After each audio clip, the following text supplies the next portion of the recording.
بأسرار الفاتحة. أعوذ بالله من الشيطان الرجيم.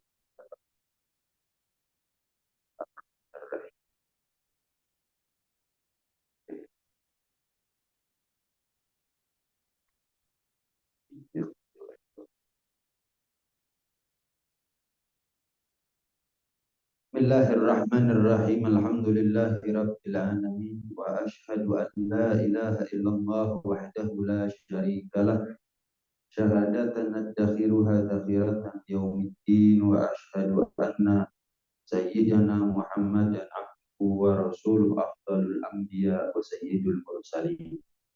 اللهم صل وسلم وبارك وكرم ومجد وعظم على سيدنا وحبيبنا وشفيعنا وقرة أعيننا ومولانا محمد وعلى آله وصحبه أجمعين، ولا حول ولا قوة إلا بالله العلي العظيم. أما بعد، سبحانك لا علم لنا إلا ما علمتنا إنك أنت العليم الحكيم. رب اشرح لي صدري ويسر لي أمري واحلل عقدة من لساني يفقه قولي واهد قلبي وسدد به لساني. اللهم أرنا الحق حقا وارزقنا اتباعه، وأرنا الباطل باطلا وارزقنا اجتنابه، واجعلنا من الذين يستمعون القول فيتبعون أحسنه. نويت التعلم والتعليم والتذكر والتذكير والنفع والانتفاع والإفادة والاستفادة والحث على التمسك بكتاب الله وسنة رسوله والدعاء إلى الهدى والدلالة على الخير ابتغاء وجه الله مرضاته وقربه وثوابه سبحانه وتعالى.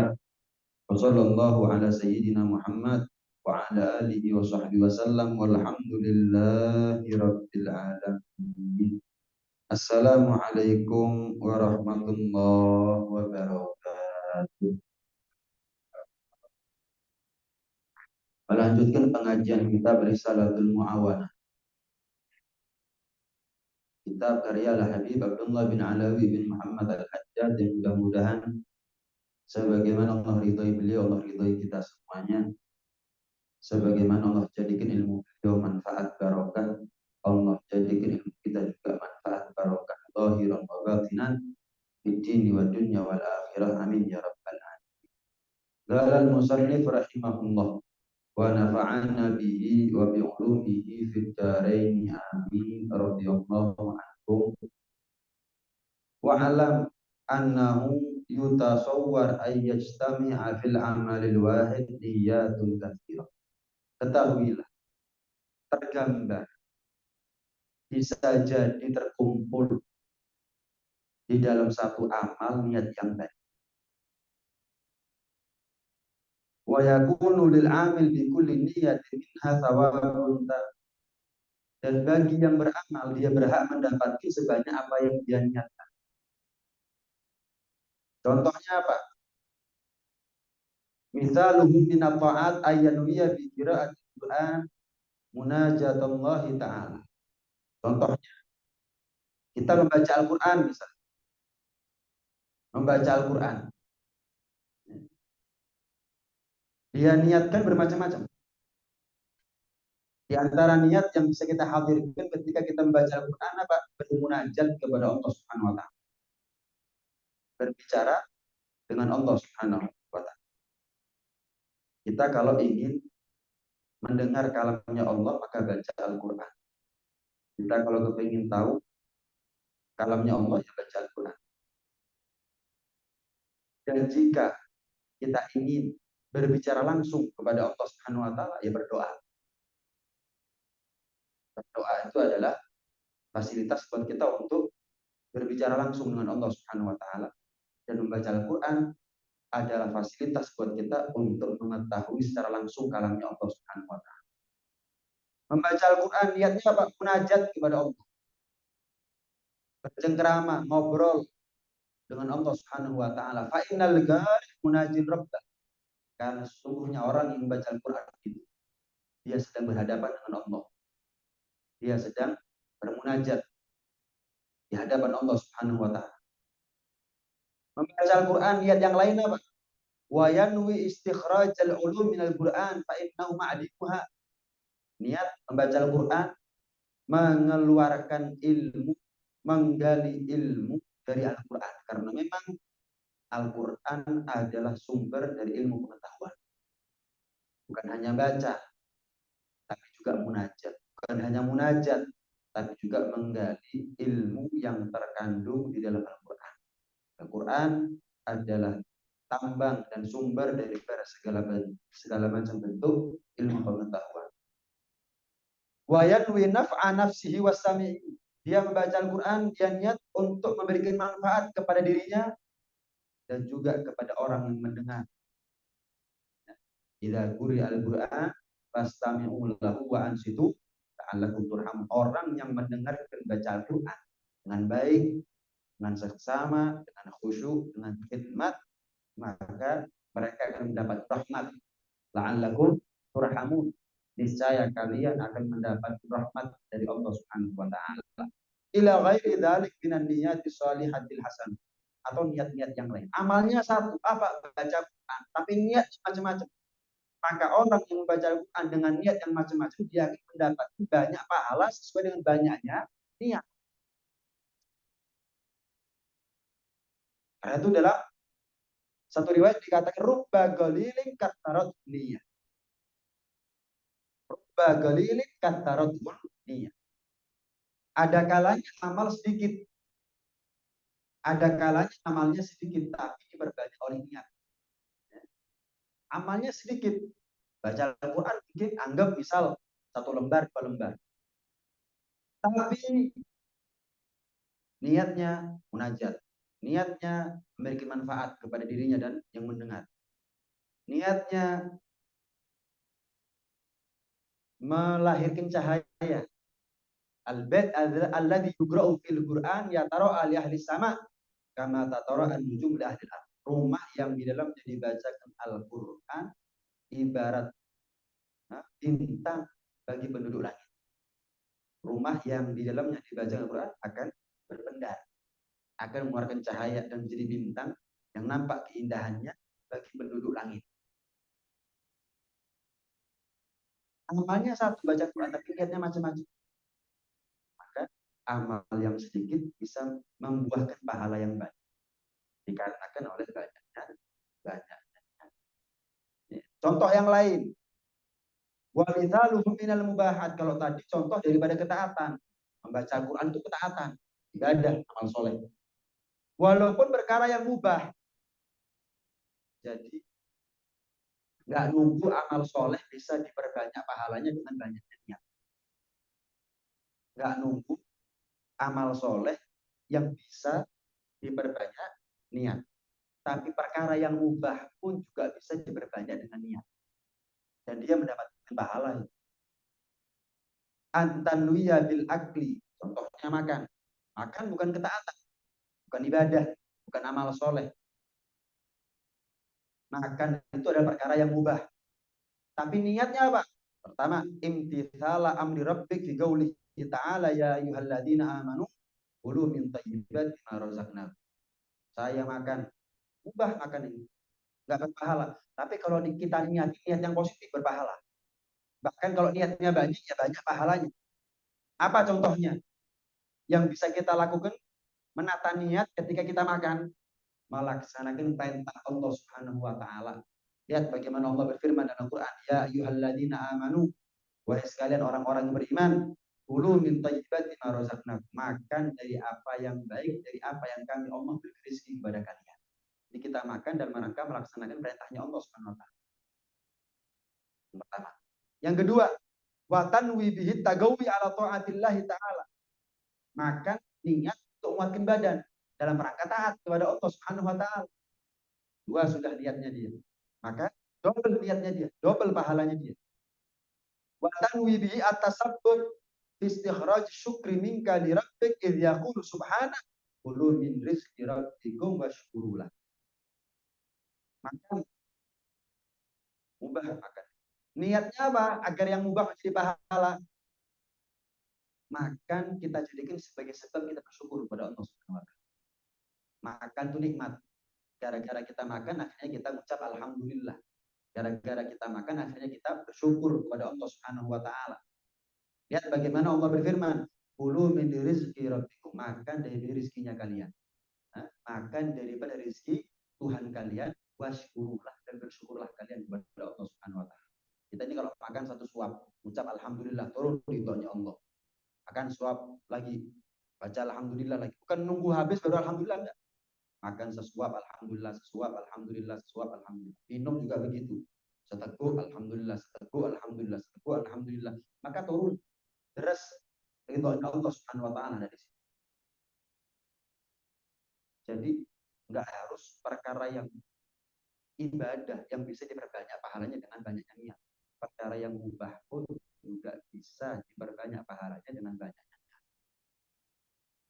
Fakis ala hadain al-mithalain ma'adahuma min at-ta'at wal mubahat wastakthir min salihin niyat juhda.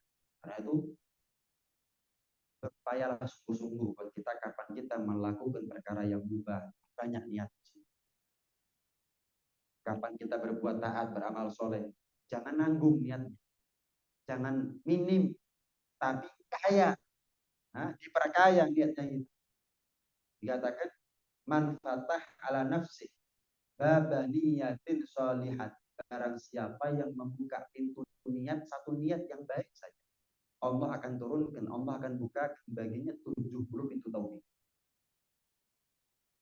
Kita kalau memaksakan diri untuk menghadirkan niat, walaupun cuma satu niat yang baik, Allah akan turunkan kepada kita 70 pintu taufik untuk kita bisa merealisasikan daripada apa yang mau kita niat.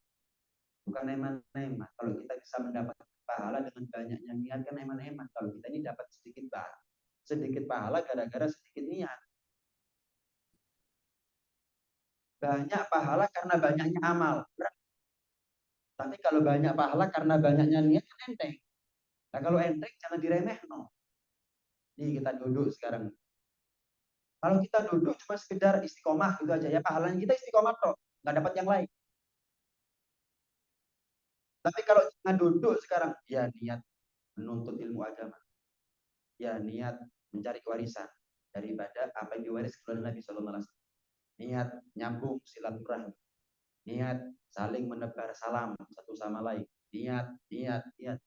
Ya kita pulang dengan membawa pahala yang berbeda-beda. Yang minim niatnya, minim pahala. Yang kaya niatnya, kaya pahala.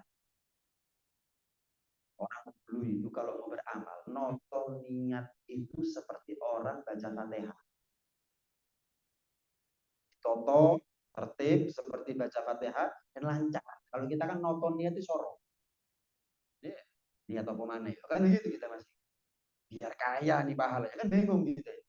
Sampai akhirnya ngeremeh nous. Pokoknya sekolah, pokoknya hadir, pokoknya jaga istiqomah, nggak sampai bolong, nggak sampai apa. Terus ya akhirnya cuma dapat pahalanya begitu dong.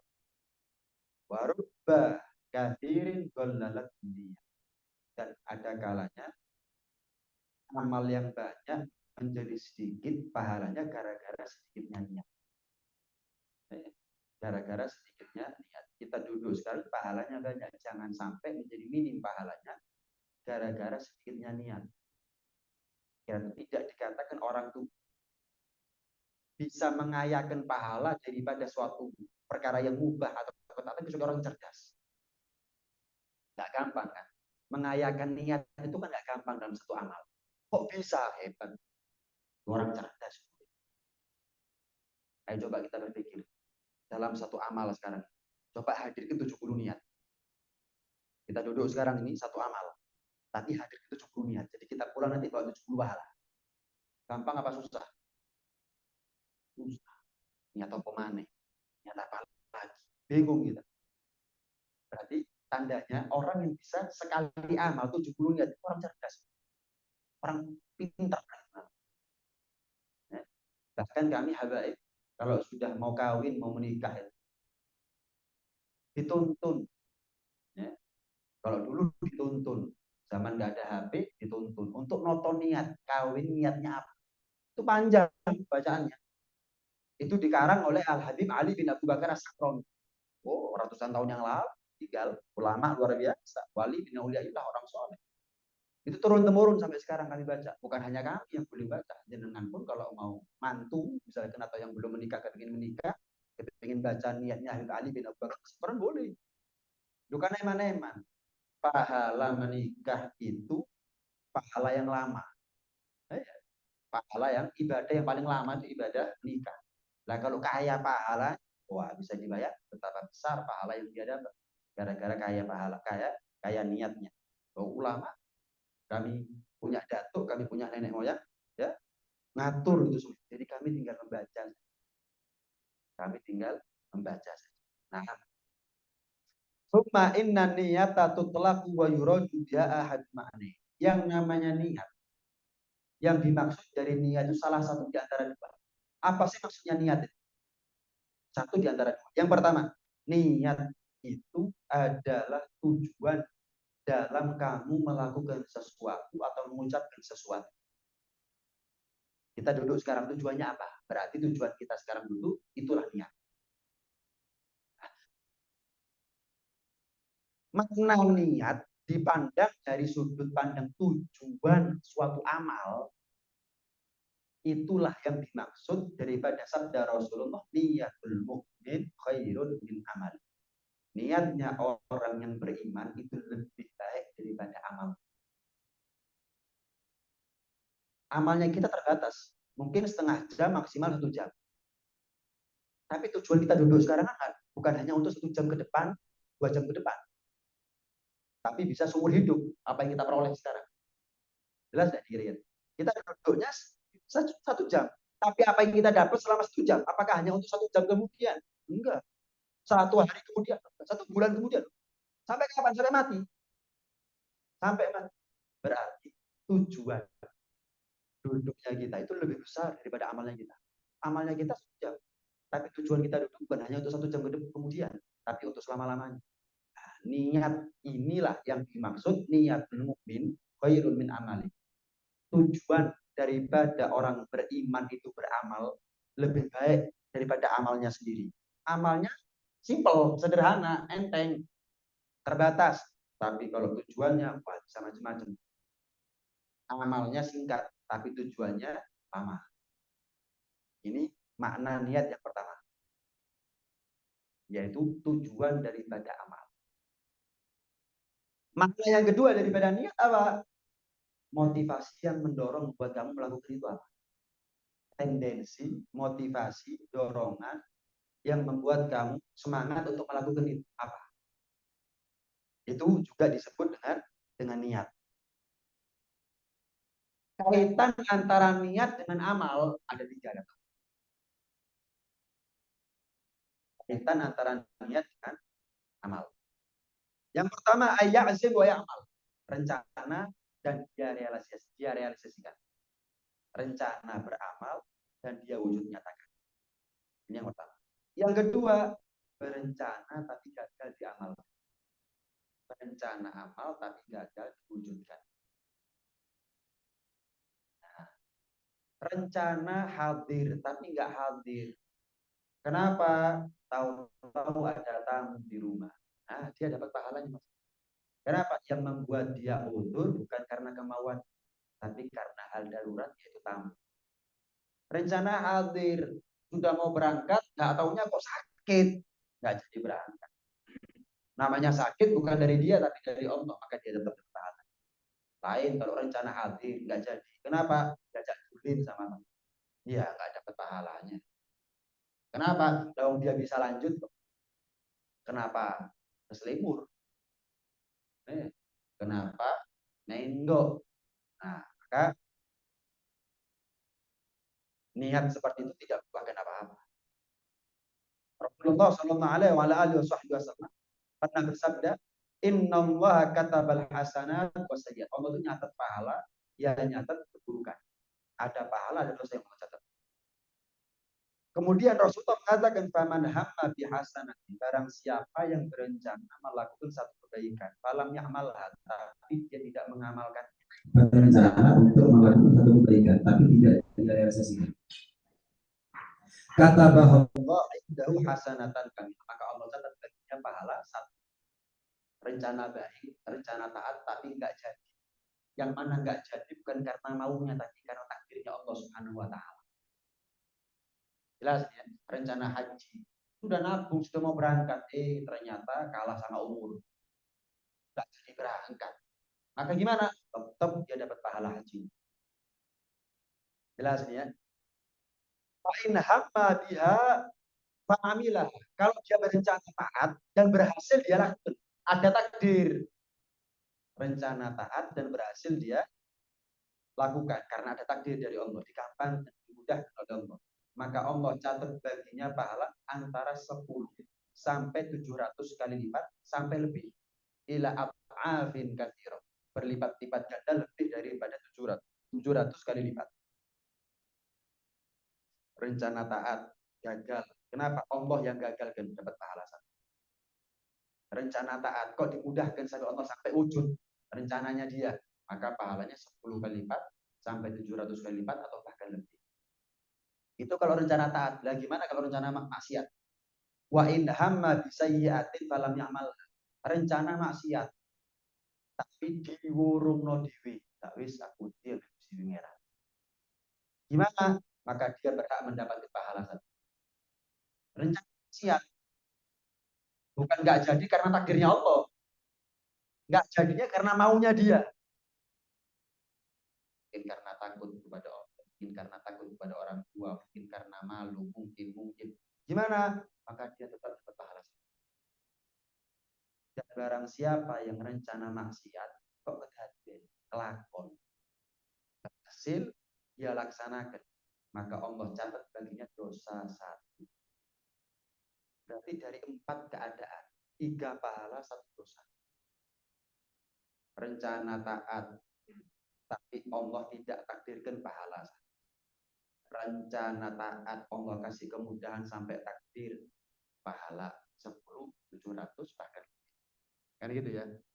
Rencana maksiat tapi inisiatif dia digagalkan sudah, bukan karena takdirnya Allah, pahala. Lo pahala. Dosa baru 1. Kapan? Rencana maksiat kita baru dosa. Lo rompat ya berarti omong. Rompat ya berarti omong. Dari 4 kesempatan dia punya resiko dosa cuma 1 kok. Lah kok ada orang masuk neraka ini yang dolim siapa? Ada 4 pintu. Pintu pahala, pintu dosa. Yang dia cari pintu dosa. Lo kan aneh. Jelas? Loh, kalau misal adil saja. 2 pintu dosa, 2 pintu pahala. Lo karuan. Itu pun tidak tercela bagi Allah SWT. Ini enggak kok, dari 4 pintu, 3 pintu pahala.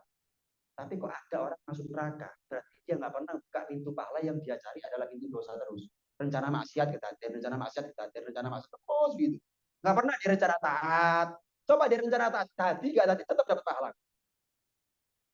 Coba di rencana taat, jadi pahalanya 10 sampai 700 bahkan lebih, nggak jadi pahalanya 1. Enggak, ini enggak, tetap maksiat. Maksiat kelakon, rencana jadi terus begitu. Berarti dia nggak pernah noleh kepada 3 pintu pahala, yang dia tolak adalah pintu yang dosa. Dan terus yang boleh Allah tadi. Allah sediakan 3 pintu, dia selalu kesasar nih, Allah tidak. Ya memang dia yang kepingin cari celaka itu namanya. Man amila sholihan wa man asa'a fa'alaiha wa ma rabbuka bidzallamin abid. Barang siapa yang beramal soleh, ya untuk dirinya sendiri. Barang siapa yang berbuat maksiat, ya tanggung sendiri resikonya. Dan Allah bukan Tuhan yang zalim, walakin anfusahum yadzlimun. Kalian yang zalim terhadap diri kalian sendiri. Itu. Baik. Terakhir, kaitan antara niat sama amal. Ada yang niat, ya rencana dan diamalkan. Ada yang rencana sampai menjadi 4 macam tadi itu. Yang terakhir adalah berencana untuk mengerjakan satu urusan, satu perkara yang dia saat itu ketika dia berencana belum mampu. Misal kita belum mampu haji sekarang, belum mampu, nggak punya uang kita untuk haji. Kita berencana haji dan kalau aku sanggup, aku mampu, aku akan haji. Kita belum punya kemampuan untuk bangun masjid, tapi kita niat mulai sekarang. Ya Allah, jika saya punya kemampuan, saya akan bangun bangun masjid. Maka bagaimana? Maka dia tetap mendapat pahala. Enak toh, enak toh. Lebih gampang masuk surga daripada masuk neraka. Lebih banyak peluang untuk masuk surga daripada resiko masuk neraka. Lihat bagaimana Rasulullah Shallallahu Alaihi Wasallam bersabda, "An-nasu arba'atun." Manusia itu ada empat. Manusia itu ada empat. Ada manusia yang pertama, Allah kasih kepada dia ilmu dan harta. Ilmunya punya, hartanya punya. Sehingga dia memanfaatkan hartanya dengan ilmunya. Ya bisa kita bayangkan. Orang punya ilmu dan punya harta, manfaat hartanya. Jelas ini ya. Kemudian ada orang kedua mengatakan, seandainya Allah berikan kepadaku sebagaimana Allah berikan kepada dia, maka niscaya aku akan beramal sebagaimana amalnya dia. Ada fulan, dia punya ilmu dan punya harta. Karena dia punya ilmu, punya harta, hartanya manfaat. Dia jadi pondok, dia jadi madrasah, dia jadi rumah sakit, dia jadi wah macam-macam dah. Semuanya bisa. Ada orang kedua, saya bisa ke Allah, coba saya punya harta sebanyak dia, coba saya punya ilmu seperti dia, saya mungkin akan beramal seperti amalnya dia. Nanti aja. Ya. Jelas ya. Maka orang yang kedua mendapat pahala sebagaimana pahalanya orang yang pertama, yang berilmu dan berharta. Yang berilmu dan berharta. Ada orang ketiga, apa itu? Allah kasih dia harta tapi tidak dikasih ilmu. Akhirnya hartanya bermanfaat. Habis untuk maksiat. Ada orang keempat berandai-andai, coba punya harta seperti dia ya. Wah saya bisa maksiat hebat seperti dia. Enak. Enak jadi orang ini ke diskotik. Saking aku gak ada duit. Coba aku duit nang diskotik. Orang ini nggak ke diskotik tapi tetap dapat dosa. Tetap dapat dosa. Jadi mimpi tadi merokok.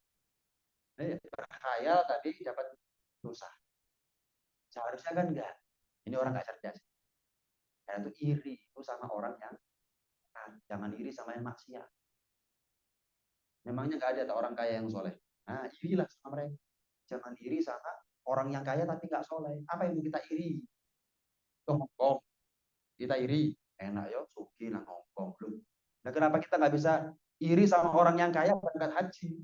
Enak ya, berangkat haji. Loh, gitu seharusnya. Yang mana yang lebih pantas? Yang lebih layak, yang lebih berhak untuk kita iri dalam makna yang positif, dalam tanda kutip. Iri dalam makna yang positif. Masuk orang ke Hongkong, orang ke mana misalnya Singapura, orang ke mana kita iri? Enggak. Kenapa? Tak efek itu semua. Enggak pengaruh. Iri itu kepada orang berhasil taat. Iri itu kepada orang berhasil taat. Nah, kalau kita iri sama ketaatan orang, coba saya punya ilmu sama seperti dia, saya punya harta sama seperti dia, maka saya akan manfaatin hartanya saya sebagaimana dia memanfaatin hartanya. Saya dapat pahalanya sama. Tapi kalau kita iri dengan kemaksiatannya orang, kita nggak ngelakuin itu soal tapi itu soal. Dapat apa? Dapat apa? Enak ya suki. Menghina sampai arek itu aja. Kamu tidak merasa kenapa-apa, tapi kamu dapat dosanya. Apa perlunya? Mau seperti itu tuh apa? Jelas ini ya. Seharusnya kita bersaing dalam pahala, dalam ketaatan. Bukan bersaing dalam enaknya dunia. Yang ujung-ujungnya adalah dosa dan ujung-ujungnya adalah itu hadirat sekalian rahmati oleh Allah Subhanahu wa taala. Mudah-mudahan menjadi ilmu yang manfaat, ilmu yang barokah atau batin dunia sampai